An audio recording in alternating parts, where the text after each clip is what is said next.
বিশ্ব কাঁপানো এক টুইট বার্তায় চীনের প্রেসিডেন্ট শি জিনপিং সরাসরি যুক্তরাষ্ট্রকে অভিযুক্ত করলেন মধ্যপ্রাচ্য জ্বালিয়ে পুড়িয়ে ছারখার করার জন্য।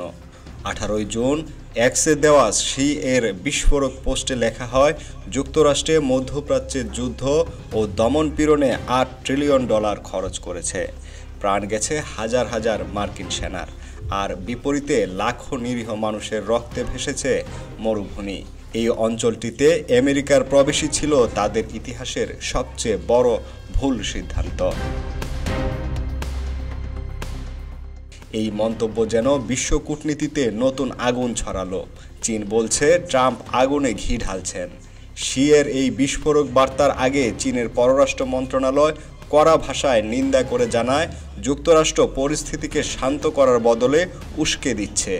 বিশেষ করে প্রেসিডেন্ট ডোনাল্ড ট্রাম্প তেহরানের বাসিন্দাদের এলাকা ছেড়ে যাওয়ার আহ্বানকে উস্কানিমূলক বলেও উল্লেখ করেন চীনা মুখপাত্র গুই জিয়াকুন।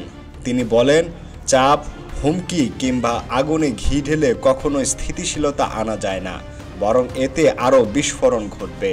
সমাধানের একমাত্র পথ সংলাপ ও সমঝোতা।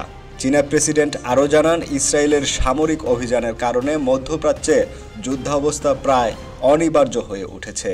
17 জুন কাজাখস্তানের উজবেকের সঙ্গে বৈঠকে তিনি বলেন, ইসরায়েলের হঠাৎ সামরিক পদক্ষেপ ইরান এবং গোটা অঞ্চলের নিরাপত্তাকে চরম ঝুঁকিতে ফেলেছে। চীন এমন কোনো পদক্ষেপই সমর্থন করে না যা অন্য দেশের সার্বভৌমত্ব লঙ্ঘন করে। চীনের রাষ্ট্রীয় বার্তা সংস্থা সিনহুয়া জানিয়েছে, শি জিনপিং এই অবস্থান নিয়েছেন আন্তর্জাতিক সম্প্রদায়ের শান্তি ও নিরাপত্তা রক্ষার স্বার্থে। দুই পক্ষের পাল্টাপাল্টি হামলায় ইতিমধ্যেই বহু হতাহত ও বেসামরিকের প্রাণহানি ঘটেছে, যা গোটা বিশ্বে উদ্বেগের ঝড় তুলেছে। যদি এখনই কূটনৈতিক হস্তক্ষেপ না আসে, তবে এই সংঘাত তৃতীয় বিশ্বযুদ্ধের দিকে ধাবিত হতে পারে।